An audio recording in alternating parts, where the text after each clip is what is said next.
Imagine you are in a huge stadium, and it is filled with screaming people, rooting for their teams.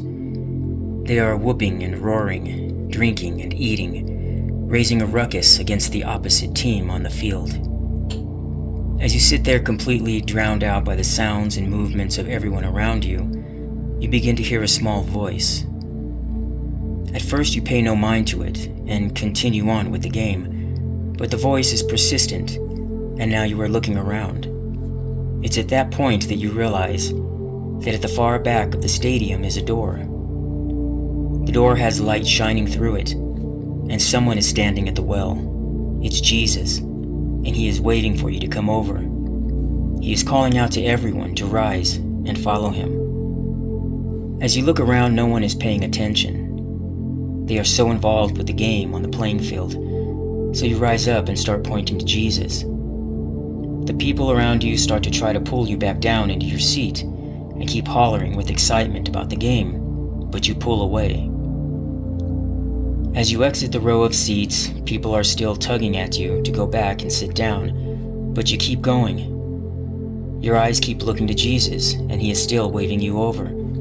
You start to walk towards the door where Jesus is standing, but quickly realize the floor is slippery with some kind of oil, and it is difficult for you to advance. Along with that, people at each side start yelling at you to sit down. Yet you continue to try and reach Jesus.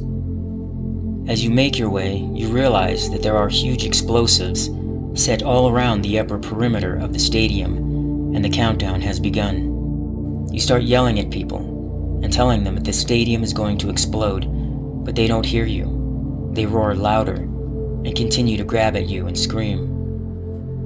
Now you are weeping as you struggle and fight to reach Jesus. In a stadium of millions of people, you can see in the distance from each end, there are only a few thousand people also making their way to the door where Jesus is standing.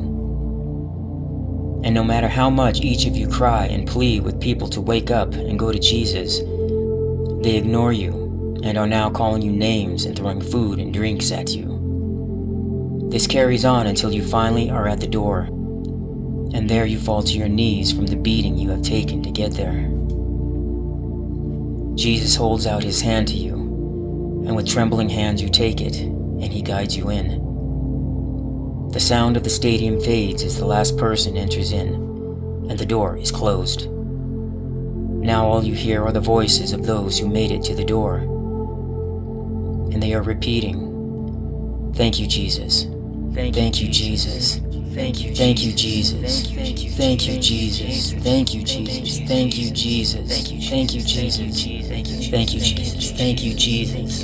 Thank you, Jesus. Thank you, Jesus.